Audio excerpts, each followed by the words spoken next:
بغيت نبشر المواطنات والمواطنين بأن المنصة اللي مخصصة للدعم المباشر للسكن انطلقت هذه ساعة، والحمد لله مجموعة من المواطنات والمواطنين بداو يتسجلوا فيها.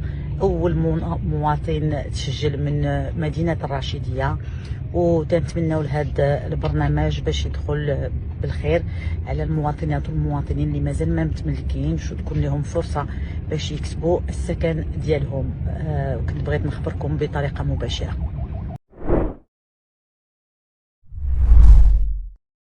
ايوا سيدي، واجد باش تستافد من برنامج الدعم المباشر للسكن؟ مزيان.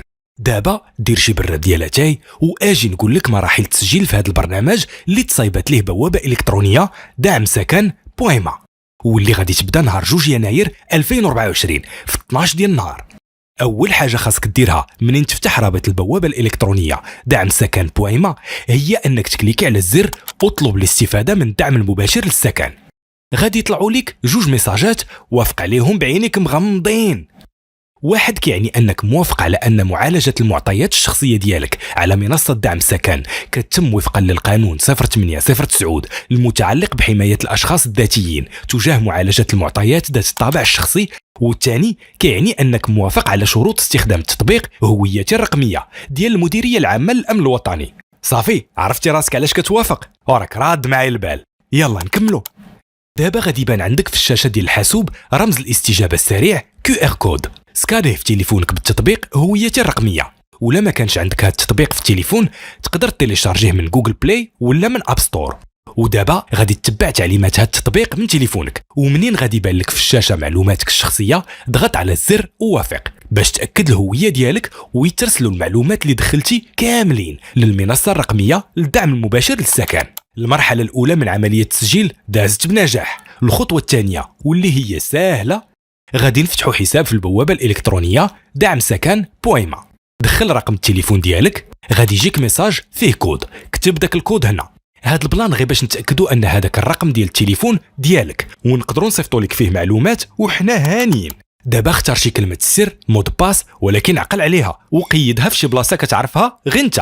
عاود كتب هاد كلمه السر هنا وكليكي هنا باش تاكد عمليه فتح الحساب على البوابه الالكترونيه دعم سكن بويما.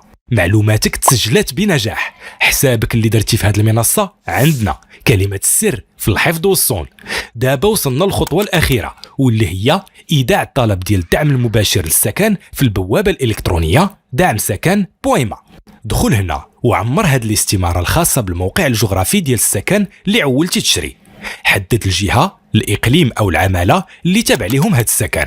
من بعد حدد من هنا ثمن السكن اللي كتنوي تشري داخل في اي شطر. واش ما كيفوتش 30 مليون ديال السنتيم مع احتساب الرسوم، ولا الثمن ديالو اكثر من 30 مليون وما كيفوتش 70 مليون سنتيم مع احتساب الرسوم. ودابا غادي تقول لنا بتحريك هذا الزر واش انت مواطن مغربي ساكن داخل او خارج ارض الوطن. وصلتي لهنا ما فيها باس الا كان عندك رقم المعرف الرقمي المدني والاجتماعي EDCS، كتبوه في المكان المخصص ليه على هذه الاستماره الاخيره.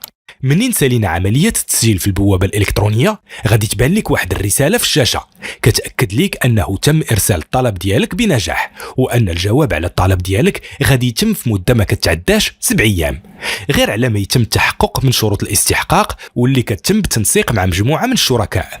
وفي فيديو لاحق غادي نشرحوا لكم جميع المراحل اللي غيدوز منها الطلب ديالكم باش تستافدوا من الدعم المباشر للسكن.